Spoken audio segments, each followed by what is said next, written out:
bakit yung mga recent encounters ngayon ay doon nangyayari malapit sa mga eskwelahan? Ito'y taktika ito ng NPA na sila ay nagpapasighting, nagpapakita doon malapit sa mga eskwelahan para pag mag-react ang sundalo, pulis, at sila'y puntahan, pag inkwentro ngayon, damay ngayon yung eskwelahan. So, propaganda na naman nila. Winning the propaganda war sila na, oh, the government is the ones violating their own policy of declaring these schools as a peace zone. O bakit dito? Kipag-igira ang sundalo. They're drawing the war, they're drawing the encounters going towards the schools para madamay ang mga bata. Ganon kawalang hiya itong mga NPA na ito.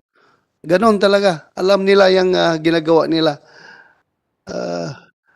Gusto nila lutuin tayo sa sarili natin mantika. Yung mga tao, kung hindi nag-iisip, masama na naman ang gobyerno sa kanila. Sabihin na naman mga tao, talaga itong mga sundalo at pulis, ginigira yung eskwelahan. Pero, ang NPA ang humihila ng gira papunta sa eskwelahan. Ganon yun sila switik. Akala nila, maisahan nila yung gobyerno. Next, ito sa mga surrender, mga former rebels. Tanungin muna kayo. Tanungin ko kayo bago kayo magsalita lahat.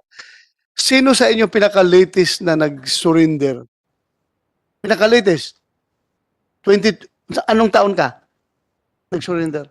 2021, Mr. Chair. 2021. Na-recruit ka anong taon? Sa legal organization, sir, 2014, and into the armed group, sir, 2019, sir. 2019. That's why I'm asking this, dahil gusto ko malaman from among you, kasi sigurado ako, kung nag-surrender kayo o na-recruit kayo during the effectivity, during or after the effectivity of the Anti-Terror Act, which criminalizes recruitment. Alam ko na kilala niyo kung sino yung nag-recruit, dapat yun ay nakasuhan na. Kasi alam ko hanggang ngayon, nandiyan pa yan sa mga eskwela ninyo. Sige pa rin recruit yung mga gago na yan. Sige pa rin pang-recruit, sige pa rin pangluluko ng mga tao na yan. Yung mga teachers na yan, na mga professors na andyan pa sa mga universities, sige pa rin yan hanggang ngayon. So, tinitingnan ko kung sino yung pasok sa effectivity ng Anti-Terror Act para makasuhan na yung mga tao na yan. So, yung pinaka-latest na dapat na nag-surrender, na kilala ninyo kung sino nag-recruit ninyo. Andyan pa ngayon, paikot-ikot, palipat-lipat lang ang school para mangluko ng mga kabataan. So, wala, no? Walang pinaka-latest, ikaw lang pinaka-latest. Pero na-recruit ka 2014 doon sa legal organization, yung kabataan, anong Alay Sining, sir. Alay Sining, sir. Allied, Alay Sining. Alay CC, Sining. Alay Sining. Yes, sir. Sa anong eskwelahan yan? University of the Philippines, Diliman, sir. Diliman, Yes, sir. UP Diliman. Yes, sir. Andyan pa yun, yung nag-recruit mo. Andyan pa yung eskwelahan, di ba? Some of them, sir. Some of them. Yes, sir. But hindi pa sila covered. The law is not retroactive in effect. Sadly, sir, no. Dapat yung 2020 na anbiyan, doon dapat tatamaan sila. Sige lang, sigurado ko may nag-recruit pa rin ngayon at mayroon pa rin magsusurrender in the near future. Tatamaan na yan mga maestra na yan, yung mga professor na yan at mga student leaders na yan na sige pang recruit sa inyo. Tatamaan yan dito sa Anti-Terrorism Act. So, we start with itong mga nag-surrender na mga former rebels. Sinong gusto magsalita? Mauna. Noel Minuto. Ano? Noel Minuto Legaspi, sir. Minuto Legaspi. Yes, sir. Please, you have the floor. Pakinggan kita. Pakinggan ka namin. Daghang salamat sa atong kagalang-galang na chairman of this committee of the House of Senate. Before ko po ipipresenta yung usapin po ng radicalization ng CPP, nais ko munang magpakilala po. Noel Legaspi, dating ka-friend, the former spokesperson and Deputy Secretary of FAR South Mindanao Region, mainly operating no, sa area ng Region 12 and two provinces of Region 11, Davao del Sur and Davao Occidental. I had been in the... Sa probinsya ko pa, Yes, sir. When you were the provincial director of PNP ng Davao del Sur, I was there, sir. so wala kayong plano na sunugin yung bahay ko. Sabi daw nila, mabait daw kayo noon, sir, eh. Ha? As PN, mabait daw kayo, eh. Kaya wala kayo dun sa OB. Mabait ako. O sabi nila. Very good, very good. Very good. Mabait pala ako. Hindi man ako busado na pulis. Yes, sir. Hindi ako busado, matino ako, pero ready akong lumaban sa kanila. Kahit na matino ako, lalabanan ko sila hanggang dulo. So, yung provincial director ako, active ka pa doon sa Davao Sur. Yes, sir. At nung ikaw po ay naging chief PNP din ng Davao City, hanggang ikaw ay naging PNP chief po sa bansa natin during the time of PRRD. Okay. Sige, continue. Mabuti hindi tayo nag-enkwentro noon, ha? Yes, sir. Makita talaga sa atin kung sinong mas magaling na kalbo sa ating dalawa pag Sabi. tayo nag-enkwentro. Yes, sir. Yes, sir. Please continue, Noel. Okay, thank you, sir. I have been on the CPP in DF for 26 years. 6 years ako sa White Area bilang aktivistang estudyante and 2 years na full-time organizer ng youth and student sector sa Region 12, no? And I was enrolled in MSU, General Santos City. I took a Bachelor of Arts major in Political Science. And I joined the New People's Army noong 1998. And nag-surrender ako only in 2018, no month of January, no, during the presidency of former President Rodrigo Roa Duterte. Napakahalagang napapag-usapan po dito, Your Honor, sa Senado yung radicalization at recruitment ng CPP sa mga kabataang estudyante. At marami nga pong nagsasabi, no, lalong-lalo na dun sa mga makakaliwa, na yung pagsama sa NPA ay incidental. No? Batay daw sa voluntary na desisyon ng mga kabataan. Pero yun po ay hindi totoo. At para po makatulong sa ating pag-unawa sa usapin ng radicalization, sa pintulot po ninyo, gusto ko pong magpresenta ng maigsing PowerPoint presentation about the CPP's radicalization of the Filipino youth. Yes, I agree with you. It's not incidental. It's premeditated. Ha? Yes, sir. Premeditated yan. Wala ka dyan sa kanilang incidental. Please continue, Noel. Okay. Yes, sir. Actually, yung usapin ng radicalization, sa tono po ng CPP-NPA-NDF ay nagsimula noong late 50s, no? Na kung saan nagkaroon po ng pag-oorganisa sa loob ng UP Diliman na ang tinatawag po ay yung Student Cultural Association of UP, no? Na kung saan isa sa mga founding member noon ay si Jose Maria Sison. Noong mga panahon na po na yon ay nag-umpisa na pong lumaganap sa loob ng mga universidad, lalong-lalo na po sa Metro Manila, yung pananaw na mayroong 3 basic problems, yung lipuning Pilipino, na yun nga po ay imperialismo, feudalismo at bureaukrata, kapitalismo, at ang solusyon ng problemang ito is pamamagitan po ng National Democratic Revolution. Hindi mo sinama doon yung ikaw mismo. Feudalismo, bureaucratismo, ano pa yon? At ikaw mismo ang problema. Yes, sir. Hindi po nila isinama nung panahon na yon, sir. Hindi pa. And yung SCAOP na yon ay nagkaroon po ng pag-organisa sa hanay ng mga kabatang estudyante at nagkaroon po ng malawakang kilos protesta, no? And 1959 po yan na-organize and yung respond ng government at the time ay nag-create po ng isang congressional committee, ano? Hinggil doon sa anti-Filipino activities inside UP. And ang ginawa po ng SCAOP ay nag-organize ng isang malaking protesta against doon sa congressional committee na ginawa ng Kongreso at the time. Kaya nagkaroon po ng more than 5,000 students from UP Diliman and from other schools no dito sa Metro Manila para po labanan yung ginawa po ng KAPA na ang tinatawag nila ay anti-communist witch hunt.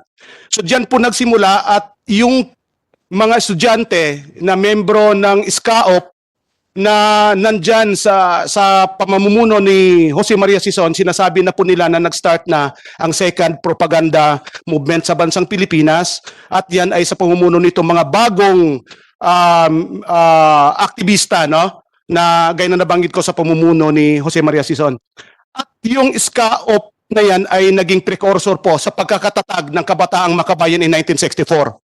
And alam naman po ng lahat-lahat na yung Kabataang Makabayan, ang founding chairman po niyan ay si Jose Maria Sison. And based doon sa orientation paper ng Kabataang Makabayan, mas nilinaw po nila kung ano yung kanilang pinaka-political line. No, sa mga basic document ng Kabataang Makabayan, sinasabi nila na yung bansang Pilipinas ay isang semi-colonial, semi-feudal. May three basic problems, yung nabanggit ko kanina, at ulitin ko na naman, yung solusyon ng problemang ito ay sa pamamagitan ng National Democratic Revolution. And of course, ang Kabataang Makabayan, dahil nga Kabataang Makabayan, halos lahat ng membro nung itinayo na yan ay mga kabataang estudyante from UP Diliman. And of course, from other school campuses na nasa Metro Manila. Ngayon, pagkatapos nung pagkakatadag ng KM, 4 years after, no, under the leadership of Joma, dahil naging member na rin siya ng Old Communist Party of the Philippines, at sa tingin ni Joma, parang may mali doon sa ideological line ng Old Party at hindi sila magkakasundo, Joma re-established the Communist Party of the Philippines noong December 26, 1968. At yung core nung nagtayo ng Communist Party of the Philippines in 1968 ay 11 mga kabataang estudyante. Mainly, galing din po sa UP Diliman. And 3 months after, sa pagkakatatag ng CPP, naitayo naman yung New People's Army noon in 1968. Bakit ganito yung kakahanay ng history, no? Kasi may connection talaga yung pagkakatag ng CPP at ng NPA sa radicalization ng mga kabataang estudyante. Later po, makikita po natin yung policies and programs ng CPP hinggil po sa radicalization ng mga kabataan. And after the founding of the New People's Army noong March 29, 1969, more than 3 years, no, ang lumipas na itayo naman yung National Democratic Front of the Philippines. Na kung titingnan yung mga member organizations ng NDFP ay mula po sa Middle Forces, no? Ngayon mayroong 18 member organizations yan at ang hindi lang po Middle Forces na organization diyan ay yung PKM, no? Nagaling sa mga magsasaka, no? How do you define middle forces? Actually, Middle Forces, ito yung mga mainly professionals, Mr. Chair, no? Mula sa hanay ng mga teachers, lawyers, of course kasama yung student sector, no? Doon sa Middle Forces. And yun nga, ang majority ng Middle Forces nanggaling mismo sa kabataang estudyante. So yun po. And pagkatapos nung nagkaroon ng NDFP, before the NDEP pala na naitayo, kung maalala natin sa kasaysayan, nagkaroon po ng first storm noong 1970. 3-month series of mass actions yan. No, dito mismo sa Metro Manila, no? At ito ay orchestrated by the Communist Party of the Philippines. So ano yung intention niya? Para magkaroon ng isang malaking mass movement na pangungunahan ng mga kabataang estudyante. Kaya kung babalikan natin ng history po nung FQS, talagang bawat araw may mga protest rallies dito sa Metro Manila at nasa forefront yung Kabataang Makabayan. And kahit yung mga moderate student organization like National Union of Students in the Philippines and College Editors Guild of the Philippines ay naisama o nasama nila doon sa protest na yun. course, yung main issue at the time is against Ferdinand Marcos Sr., no? At saka yung iba pang mga socio-economic crisis na nangyayari sa panahon na yon. And katapos ng FQS, talagang maraming na-recruit, no? Yung CPP mula sa hanin ng mga kabataang estudyante na maging membro ng Kabataang Makabayan. And 1 year after na nagkaroon ng FQS, nagkaroon ng tinatawag na Diliman Commune, no? UP Diliman Commune. This happened noong February 1 hanggang 9, no, 1971, na kung saan yung mga kabataang estudyante sa loob ng UP ay naglunsad ng protesta at inukupan nila ang buong UP campus na walang klase, sinarhan, no? Dahil lamang sa kanilang support sa issue ng transport sector at the time na kung saan nagkaroon ng 3 centavo increase doon sa presyo ng petroleum products, no? So sa sympathy nila, suporta nila yon, isinara nila yung buong UP. Ulitin ko na naman, orchestrated ng Communist Party of the Philippines yan, at ang ginawang frontliners ay ang mga kabataang estudyante sa pamamagitan ng Kabataang Makabayan. And in 1971, dahil nga yung Communist Party of the Philippines sa New People's Army nakaranas ng matinding atake from Central Luzon hanggang Isabela, Cagayan, no, region ng mga panahon na yon, the Communist Party of the Philippine Central Committee nagpalabas ng order, no, na lahat o majority ng mga membro ng Kabataang Makabayan ay dapat magbalik probensya. So anong ibig sabihin ng balik probensya, no? Bumalik sila sa kanilang probinsya at tumulong sa mga kadre ng partido para maitayo yung iba't ibang larangang gerilya. Kaya yung guerrilla front building nagsimulang mabilis na naitatag ng CPP-NPA-NDF noong 1971. Kaya from Central Luzon, papuntang Cagayan Valley Region, nag-expand sila papuntang Ilocos, Cordillera, at hanggang Southern Tagalog, Bicol, Visayas, and after few years, nag-expand sila papuntang Mindanao. And ito, alam din naman ng lahat na in 1972, nagkaroon ng Declaration of Martial Law, no? September 21. Actually, tinitingnan ng CPP na isang favorable situation nung nagkaroon ng martial law kasi all the more na ma-exploit nila yung mga aktivista, no? Na mahatak, no, para sa CPP and NDF, at nagkakatotoo nga, no, yung gustong mangyari ng CPP kasi yung KM na dating open, above ground, and legal organization after the declaration of the martial law went underground. At naging tuloy-tuloy yung balik probinsya program, no, ng CPP and NDF. Kaya napakaraming membro po ng Kabataang Makabayan from Metro Manila na pumunta sa iba't ibang probinsya sa ating bansa, kasama ang sa Mindanao. At yung mga known personality, no, na naging membro ng KM, no, from Metro Manila na tumungong Mindanao ay sina Edgar Hobson, no, the former president of the National Union of Students in the Philippines, no, kasama yung isang magaling na poet, no, si Emmanuel Lacaba. Nandun sila sa Mindanao, na-assign sila to help local cadres of the CPP organize different guerrilla fronts in the island of Mindanao. Pero did you know that guerrilla front number 2 is in Mindanao, nasa Mako? So historically, iyan yun ng number 2 na front na na-organize. Kaya sabi mo, una silang nagkalat muna dito sa Northern Luzon, Southern Luzon, then Visayas, then lately lang Mindanao, di ba? Yes, So pinakauna, nakagawa ng guerrilla front doon sa Mindanao, sa Mako, Davao del Norte. Ngayon, kuha na, Davao de Oro na, Mako. Yes, sir. Continue. Yes, Chair. So ngayon, yan po yung nangyari. And dahil nga based doon sa summing up and assessment of the CPP sa kanilang initial application nung kanilang program, sinabi ng CPP na marami tayong tagumpay pero kailangan magkaroon tayo ng summing up para makita natin yung lessons and all the more na ma-push natin forward yung National Democratic Revolution. Kaya ang ginawa po ng CPP, nagpalabas ng dalawang document. No? In 1974, yung Our Urgent Task. In 1976, yung Specific Characteristics of Our People's War.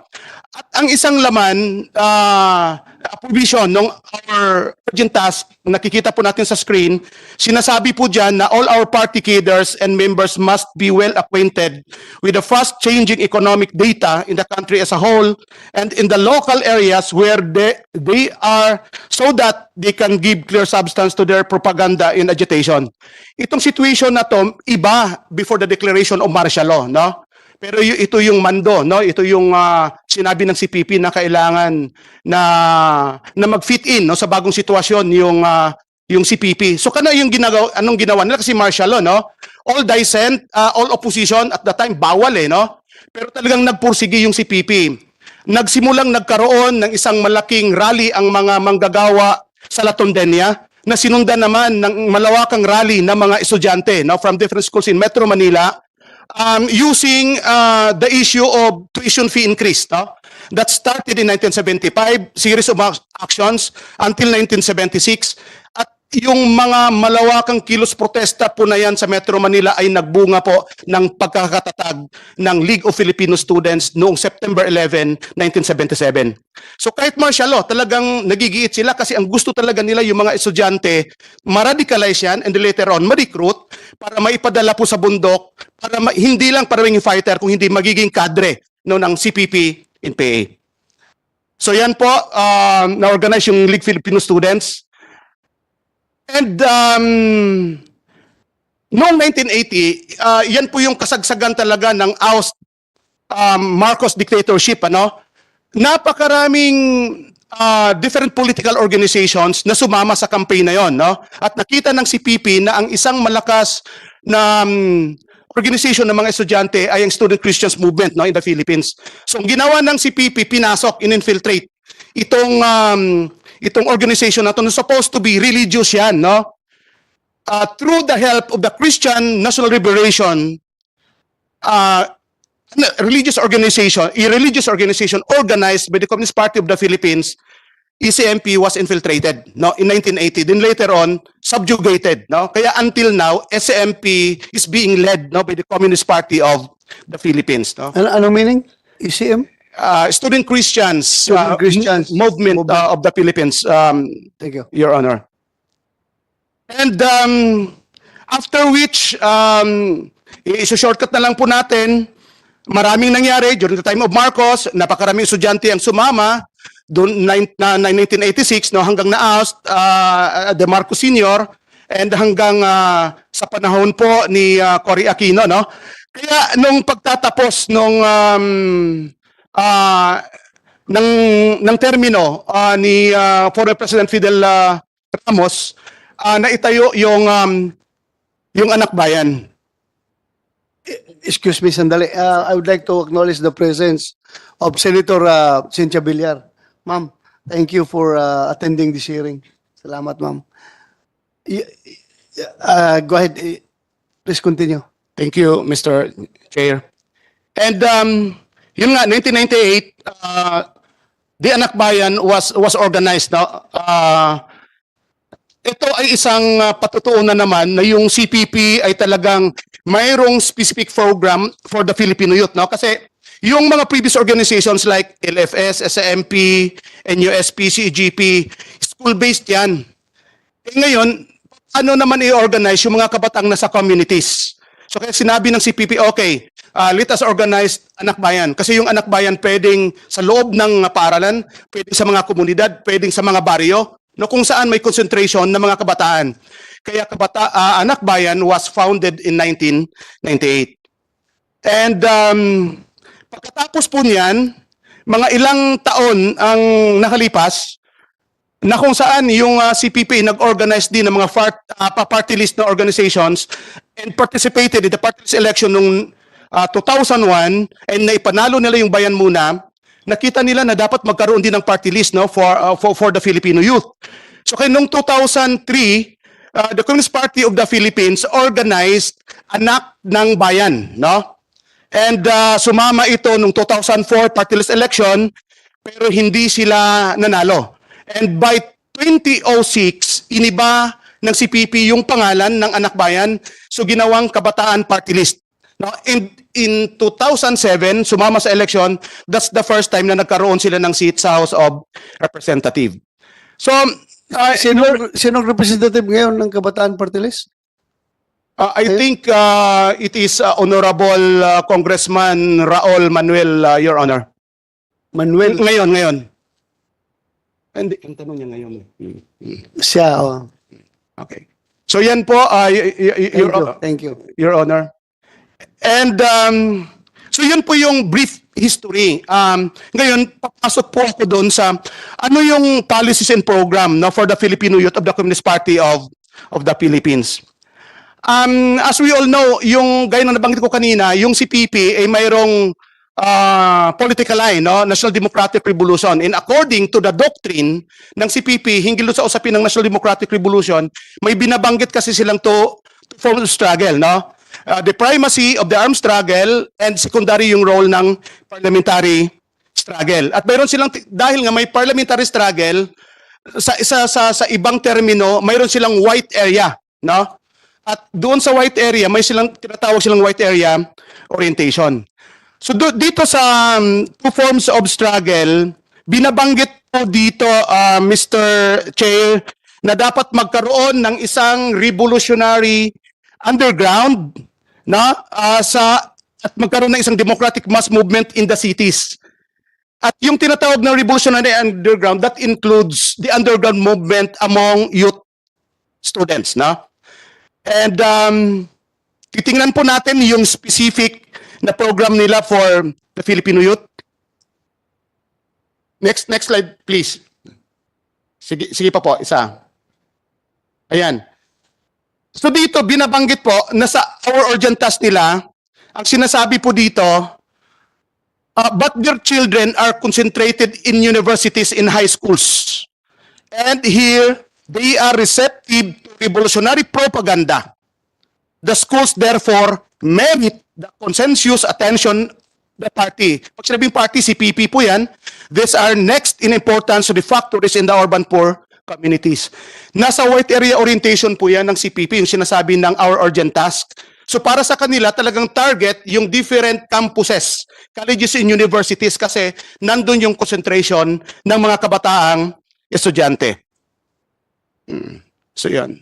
And ito, the majority of the party cadres and regular fighters in the People's Army as a matter of course youth. So another patutuo po ito na nasa kanilang mga official document. And next, the student youth and teachers can join the vanguard of the cultural revolution in shattering the superstructure and etc. Yung binabanggit po dito na vanguard of the cultural revolution, walang iba po yan. Kung kami ang mag-i-interpret sa loob, kasi yung laging sinasabi sa amin, that's the Communist Party of the Philippines. And gaya na ba, nabanggit po kanina ni Yusek Cardema, halos mauubos na sila ngayon, kaya pinapalakas nila yung recruitment kasi part ng kanilang program yung usapin ng replenishment of the fighting forces by the ceaseless flow of new blood. So kailangan nila laging may na-organize sila at nare-recruit, nararadicalize ng mga kabataang estudyante. And in making the cultural revolution we launched mass protest actions like strikes and demonstration, we hold conferences and etc. Gaya po na nakikita natin yan sa slides, yan din po yung ginagawa ng mga kabataang estudyante sa iba't ibang universidad na na-infiltrate po ng CPP, ng Communist Party of the Philippines.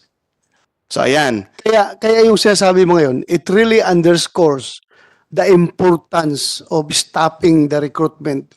Dahil nga, di ba, sabi mo, paubos na yung kailang puwersa ngayon. So kung hindi sila makarecruit, totally talaga magdi-demise yung armed struggle nila. So, dapat talaga maputol yung recruitment. That is why this hearing is very important. Hanapan natin ng paraan na mahinto yung recruitment nila. Please continue. Okay. Pwede i-click na lang natin kasi yung iba, yung mga punto po paulit-ulit. Dito tayo sa mga ilang slides na, last slides po. Next. Sige, next. Next pa. Ayan. Hindi, pakibalik lang doon sa isa yan. The bill, ito pong sa baba po na naka-highlight po. the development of the democratic movement in Manila, Rizal, and other urban areas constitutes the power political support to the revolutionary struggle in the countryside. So tinitingnan nila political center kasi yung Metro Manila. So mainly dito nanggagaling yung mga kadre no, sa iba't ibang mga universidad. Kaya kailangan din po na magkaroon ng attention po sa sentro ng bansa po natin, no, itong Metro Manila. And para hindi lang po yung nabanggit natin, those are the policies and programs at nagkakaroon po yun ng organizational expression. Next. Ayan. Yan po yung structure ng Communist Party of the Philippines, no, from the National Congress, Committee Central, and etc. At sa structure, mayroon pong tinatawag na National Organization Department at sa ilalim po nun ay nandyan yung National Youth and Student Bureau. So meaning, mayroon talagang committee, no, yung partido, para doon sa implementation ng policy programs nila about radicalization in recruitment of students. Next, please. At yan po yung structure ng National Youth and Student Bureau. So lahat po ng mga nababanggit na mga legal organizations ay mayroon pong tinatawag na party group, no, embedded doon sa loob yung Communist Party of the Philippines at kasama yung ibang mga malalaking paaralan dito sa Metro Manila. Next. At hindi lang po dito sa Metro Manila, ano, sa national level, kung hindi sa mga regions. So sa regions naman po ang tawag ng committee ng CPP na in charge, no, para sa mga kabataang estudyante ay Regional Youth and Student Bureau. Hindi lang sa level ng region, maging sa loob ng mga eskwelahan na pinapasok nila ay nagtatayo sila ng iba't ibang party branches ng CPP, basic unit ng Communist Party of the Philippines, at mayroong malalaking paaralan na ang tinatayo nila section committee ng Communist Party of the Philippines. Next, please. So ayan po, ang sinasabi po dito, we can start to draw into the party the most advanced elements from the ranks of the school activists. Eventually, the party branch should emerge in the school. And sa malalaking universidad, yung section committee. And lastly, sa CPP Constitution, Article 7, Section 2, ang sinasabi po dito, the branch as a basic party organization shall be established wherever at least 3 party members can work together as a collective unit, kasama po sa place of study, sa mga paaralan. So yan po yung sinasabi. Kaya, ang radicalization and recruitment ng CPP sa mga kabatang estudyante na maging kasapi ng NPA ay hindi po incidental o coincidence lamang, kundi nakabatay po sa programa ng CPP na may malinaw na sistema, eskema, layunin at direksyon na ipinapatupad po ng mga kadre nito sa na naatasang magsagawa ng gawaing masa sa hanay ng mga kabataang estudyante sa loob ng iba't ibang paaralan ng ating bansa. Sana ang presentasyong pong ito ay nakatulong po sa inyong unawain ng radicalization na ginagawa ng CPP ay isang malaking problema na nangangailangan ng isang napapanahon at karampatang tugon upang maproteksyonan po natin ang mga kabatang estudyante sa lagim na kanilang sasapitin sa kamay po ng CPP and PNDF. Your Honors, Mr. Chairman, upang magkaroon po ng mas malinaw na larawan sa usaping ito, ang mga susunod po na magsasalita ay mga dating kadre po ng CPP-NPA at karamihan po sa kanila ay mga kalihim o sekretary ng komite ng partido at pampulitikang opisyal ng NPA na mga namumuno po sa komprehensibong gawaing politiko-militar ng CPP-NPA-NDF sa isang takdang teritoryo at antas. Maraming salamat po. Thank you. Yung mga sinasabi mo, yun ay, ibalik mo yung previous slide. Yung previous slide, yan. Yan ay laman ng konstitusyon ng Communist Party of the Philippines. Yes. So Yes, anong Mr. Chair. I just would like to get your comment. Hindi ba tila yung konstitusyon ng 1987 konstitusyon ng Pilipinas ay parang naka-align rin sa konstitusyon ng Communist Party of the Philippines dahil nga yung party list na yan na nakalagay sa konstitusyon ng 1987 konstitusyon ay parang naka-align din dyan sa konstitusyon ng CPP na yung lahat ng mga ah,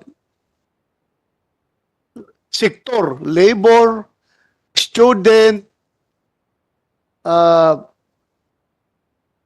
peasants, lahat ng sektor ay ini-empower, di ba? Para, ako lang, I'm just wondering, parang naka-align, ano? Yes, Mr. Chair. Actually,